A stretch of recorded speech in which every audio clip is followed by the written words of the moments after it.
Larry, 1936, Brooklyn, New York, but you didn't stay long. How come you guys moved as soon as you were born? Well, wasn't my choice. I was 5 months old. My father went into a business in Wilkes-Barre, Pittston, Pennsylvania. It was in the garment industry, so he was a garment manufacturer, made dresses and stuff, and we had connections in New York where the stuff came in from New York, and then they made it and they shipped it back to New York. What do you remember when you were just a little boy growing up? What do I remember? Yeah. I remember being in a very small town.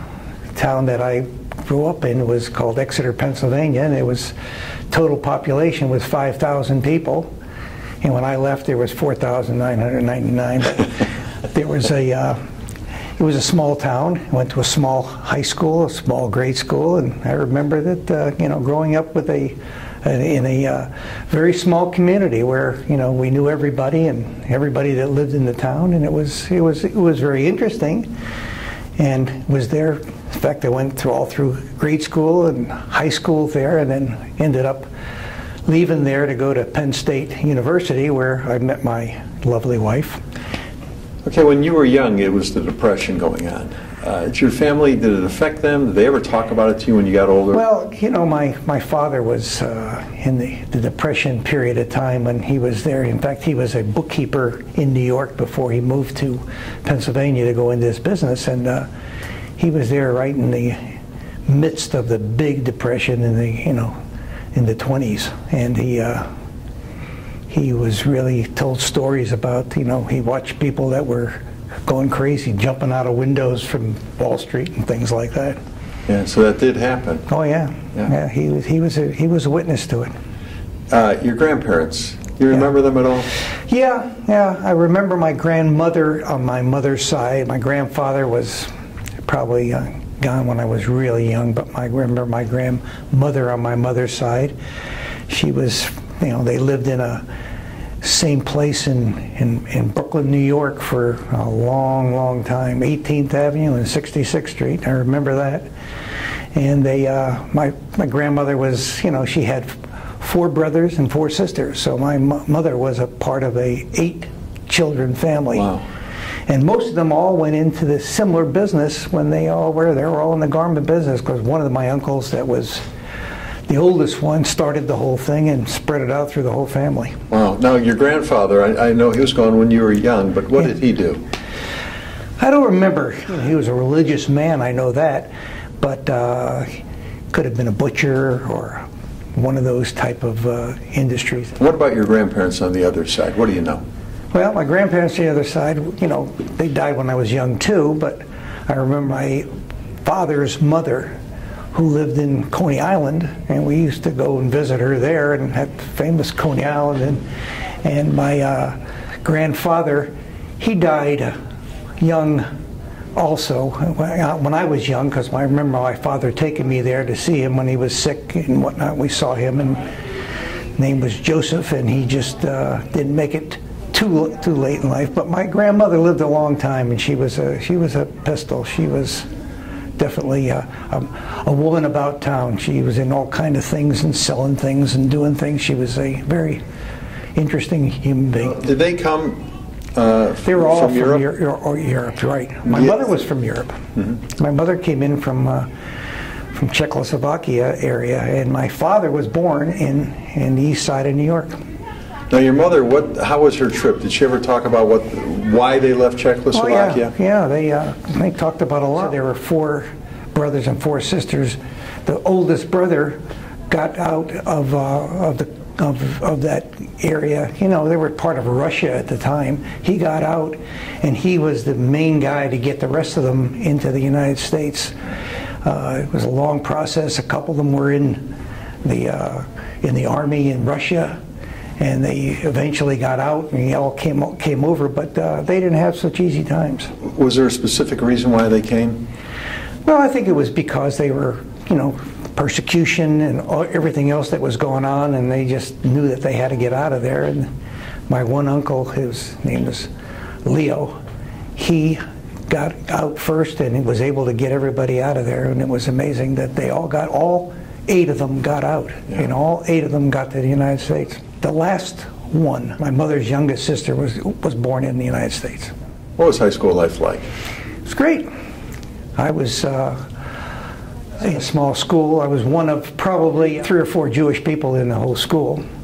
In fact, in the little town of Exeter, there was a little synagogue that didn't last very long, but there were very few Jewish people. There were some years of where, you know, people knew that I was Jewish, and it was not an easy life because they didn't know what Jewish was, and they made a lot of fun of it. In fact, it was long before they had the color thing, because we had no black people in our whole area. Even I played football and I played basketball in high school, and I was really, I was intense on it. I was a good athlete and I was good, and it was amazing that we played one school in the whole division that we played in that there was a black kid on there, and the black kid was a son of the guy who drove the car for the person who owned a newspaper. So that was the only black person we had until I went to college. Penn State, met a lot. Yeah. Now, tell me about going to Penn State. Was that like a dream, or? Well, you know, my sister is 18 months older than me. I have an older sister, but my older sister never went to college. She got married when she was 17. So she was married already, and I was, you know, like 10 or 11 years old. She was married already.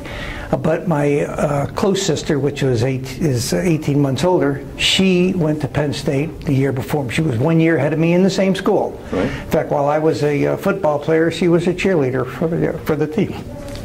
And she went there first, and it was a natural thing for us to try to get into Penn State. It was a very good school, a very well-known school. We had no problem in getting in at that time. It was, you know, it was a little easier to get in there, even though, you know, we were all above it, and the 10% of, you know, highest in the classes, so we were able to get into it. And Penn State was very interesting. I was very impressed with it. I had never been that far away, except for going to, you know, to New York back and forth, which was pretty much the same distance. But never been, and it was a very great school, and, you know, big school. The first guy they introduced me to was a guy by the name of Roosevelt Greer. He was a monster. So you went on to a great career with the LA Rams, I believe it was. The Rams. He was the fearsome foursome. I went up there with a scholarship type thing, saying that if you want to play football, you know, we'll give you a scholarship if you make the team. When I met him, I made my decision. I wasn't playing football. But he was a very interesting guy. That ended my career of football. We were all very enthusiastic about the team and the Penn State, and I met Florence there she was from Pittsburgh on the other side of the state, which I had never been to Pittsburgh. I was a sophomore when she was a freshman. And what was that first meeting? We were in a class together because her name was Kushner and I was Kramer, so she was behind me. She says I was cheating from her, but she was behind me. I'd say she was cheating from me. But that's a long old story. When did you finally get the nerve to ask her out? Well, I think I went out with her when I was a sophomore first, and, you know, she had a lot of other ones. We had some squabbles. I went into a fraternity there, Phi Epsilon Pi, which was a Jewish fraternity there. They had about 5 Jewish fraternities on that campus. And she was dating some other guys from another fraternity, which they were trying to set up a fight for me to fight this guy, but he was much bigger than me. Yeah. But so you finally won her over. When did you guys get married? We got engaged after I graduated. And her parents insisted that there would be no wedding until after she graduated. So we got married pretty soon the following year, 1959. When you were in college, Korea was going on, and you went into the service. Well, I was in the ROTC there, and you had to go into ROTC for 2 years. And then when we got finished with school, back in it was 1958, the draft was on, and there were a bunch of us that were friends that were in Pittsburgh, and we didn't know what to do because we were going to get drafted. So we all decided to go ahead and go to the reserves, or in this case, we went to the Air National Guard, which was a big Air National Guard out in Pittsburgh, and we ended up going in. It's a funny story that all four of us went in there because we said we wanted to go in. We were going to be pilots. We were going to go because we were all graduates of college, and we were going to go in there. So one of them was too heavy, so he didn't qualify. I had a tough time seeing the board, so I didn't qualify. One of them, they found sugar in his urine. He didn't qualify. So all of us said, we might as well just go into the regular National Guard, which we did. After your service, what did you get into? Well, I was... You're already married now at this time. We got married in June of 1959. Graduated with a management degree, and I went into a very large industrial cleaning company. The owner of the company was, a friend of even Florence's father, and it was a big company. They had 300 employees, and I went in a training program there in the management, and I stayed there for about 7 years.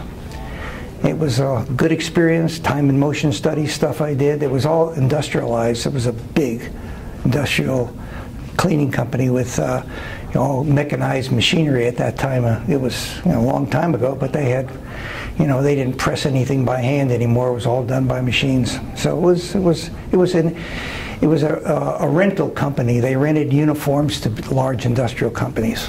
And they had about 25 or 30 routes that they went out each day on. And where did you guys settle down? Where were you living? We were living in Pittsburgh. Okay. We lived. We went into an apartment when we first got married, and we ended up buying a house there after we were there about 3 or 4 years, and that's that was our progression. We were in 2 different apartments, I believe, and then we ended up with a house, and the rest is history. Yeah.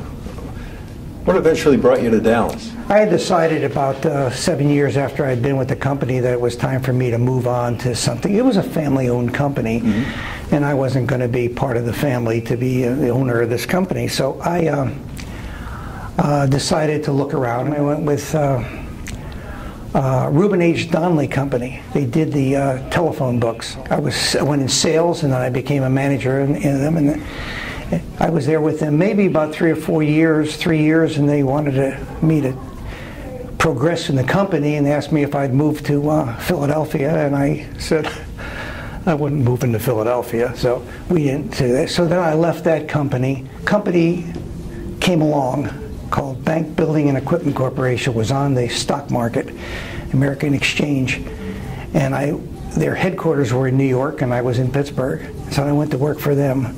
And they did nothing but build, design, and equip financial institutions. So it was more or less in the engineering type thing that I went into, calling on banks and savings and loans for expansion purposes. And I was there for a couple of years, and they, at one point after I went there for a couple of years, and I did very nicely with them, they wanted me to move too, because the guy that I was hired for in New York became a vice president or a big deal with Citicorp. And he said, come with me, pick any place you want in the country. So we picked Florida because Florence's parents were moving to Florida. We said, we ought to go to Florida because we were in Pittsburgh. And he said, well, one of the guys that he already picked lives in Florida. So he said, where do you want to go? I said, I don't know. We had friends that lived in Pittsburgh that had moved to Dallas. So we talked to them. They said it's a nice place. So they said, what do you think? I said, well, maybe I'll go to Dallas. And they said, okay, take a week or two and go down and take a look at it. So they sent us to Dallas. And we got to Dallas.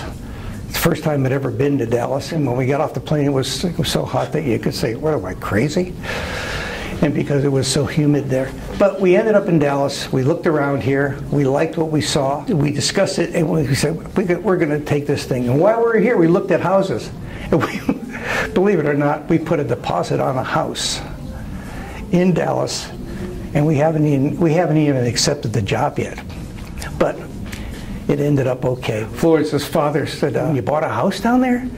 And we said, yeah, we bought a house out here. He said, how much you pay for the house? We said, well, $60,000. He says, $60,000? Right. Who ever heard of a house being cost $60,000? He said he built his house for $8,000. So he had a heart attack. We said we bought a house for $60,000. We went back, we accepted it, and they moved us lock, stock, and barrel to Dallas. And then shortly thereafter, you started your own business. Yeah. There was a time that they wanted me to move too. Yeah. Every time you go with a big corporation, they always say the only way you advance is by moving. So they gave me some options. They wanted me to move back to New York, and I said no. So I left that company and went with another company called National ChemSearch Corporation. It's a big corporation that's here in Dallas, and became a manager with them. And they wanted us to move. They send us to Chicago. They send us to New Jersey. But we ended up saying, we're not moving. We're staying here. We like this city. And that's when I went into business. Yeah. What business was that? It was a automotive aftermarket business. Okay. It was. I had met a guy who had about 8 stores here, and he wanted to get out of Dallas because he had stores here in Dallas and he had stores in Atlanta. So I ended up making a deal and bought the stores here in Dallas. It was called Texas Radio at that time. They were doing, CB radios and things like that.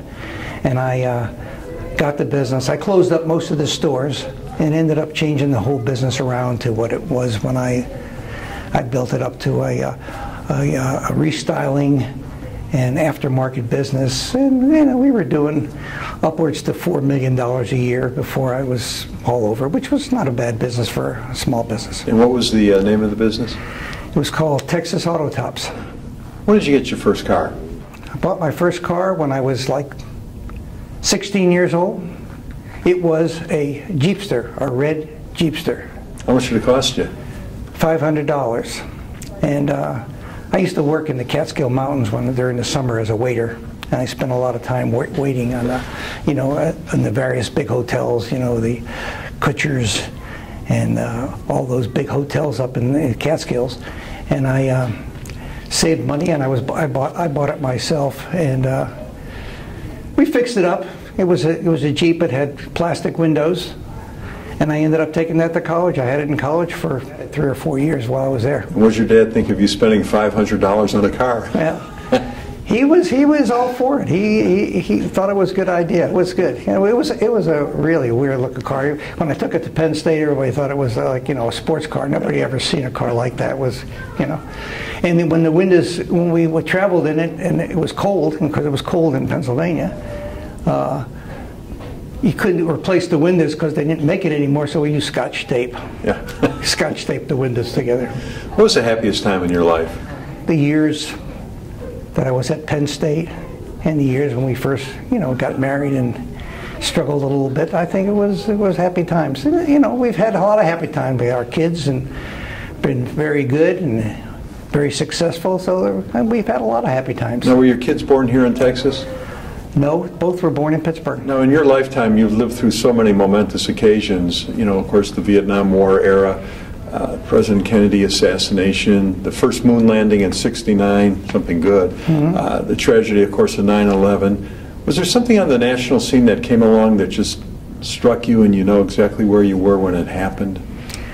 Well, I remember where I was during the 9/11, which was a very momentous time. I was at a car dealership talking to people when I saw it on the television, so I still remember that very well. Of course, we all remember the Kennedy assassination. We were in Pittsburgh at that time. In fact, my sister, who lived in Harrisburg, Pennsylvania, was visiting us at the time, and my brother-in-law, who was a very big sports enthusiast, and he had tickets to see the Steelers play, and one of the things disappointing, they called off the game. That bothered him a little bit, but it was the Kennedy assassination that did it. And we were sitting watching television, and we actually saw when they killed Oswald. Wow. We watched it live on TV, so it was a momentous occasion. Now, are you involved at all with the Jewish community here in Dallas? Most of my involvement was because I supported my wife, who was very active, more so than I was, because I was working and I had a business to run. But, you know, I was very active in the synagogue when I was kid, the Temple Shalom. I was at the Brotherhood. I was a treasurer. I sang in the choir for 25 years. And I've been supporting of the Federation for all those years. We've always supported it. And I've done some work for the Jewish Family Service with the pantry. We went to Anshe Torah, which is a new synagogue that we're members of, because our kids went there, or my daughter anyhow. And I became part of the choir there. And I still am part of the choir there at the Anshe Torah. It's a co-arena choir, which is and we've supported everything in the Jewish community. But Florence has done more than I have, because I was, and just recently, I've been retired now for about 4 years, and spends a lot of time, doing some of the volunteer work I did with the Jewish Family Service, and I play golf, so I'm still playing golf, and we're relaxing. Well, you and Florence have 2 kids and 4 grandkids. Right. What advice does Grandpa have for the next generation? The kids have it a little bit harder now, in my opinion, than we had it, I think. It's very competitive. My son has done very well. He moved to New York the minute he got out of college. He went to the University of Texas and became in the finance business. He's done very well. He was with Goldman Sachs for the last 8 years, and now he's with another company that's even doing bigger things. My daughter is a wonder. She is a hard-working woman that has been working for a long time. She's got a nice position at the Legacy Independent Living and for seniors. Yeah. And she's got a big position in there, and they love her. And she's just a hard-working girl. She's raised 3 boys. The oldest one just graduated a year ago from University of Georgia. The second one's a sophomore at the University of Georgia, and the third one is a freshman in high school here in Richardson. I think they're having a little tougher time with getting into colleges now. My grandchildren are not having as easy as either our children had it. But it's the advice is that they better be careful how they study and whatnot, so they can have future, because it's not easy anymore, in my opinion. Well, thanks for doing this today, man. You did a great job. Thank you.